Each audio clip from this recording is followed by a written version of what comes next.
Alam mo, isa sa pinakamasarap na pakiramdam ang pagmumotor ng long ride. Yung tipong pagsakay mo pa lang ng motor, pagpaandar ng engine, may mararamdaman ka ng kakaibang saya. Dahil kapag nagmumotor ka sa mahabang biyahe, talagang nakakawala ng stress at ma-appreciate mo pa ang ganda ng mundo. Yung tipong habang nagmumotor ka, masasabi mo na lang sa sarili mo na, wow, ang sarap palang mabuhay. Ang ganda pala ng mundo. Lalo na kapag ang patakbo mo yung chill lang, yung ini-enjoy mo lang talaga ang moment. Madami kasi tayo kanya-kanyang problema sa buhay.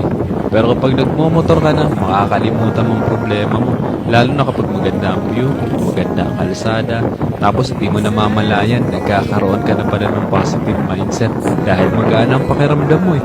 Kaya kapag stress ka na, kailangan mo lang din talaga minsan ng mahabang biyahe bilang isang pahinga eh. Ang weird no? Kasi nakakapagod magmotor pero ito yung pahinga ng gusto-gusto ng marami. Pero sasabihin ko sa'yo, hindi ka tawa ng napapahinga kapag ka nagla-long ride ka eh. Kundi yung utak mo, kundi yung sarili mo mismo. Kaya deserve mo rin mag-enjoy. Deserve mo makarating sa magagandang lugar. Deserve mo ng bagong experience, ng bagong kwento. Ang buhay ay isang mahabang biyahe. Madami kang pagdadaan ng iba't ibang uri ng kalsada.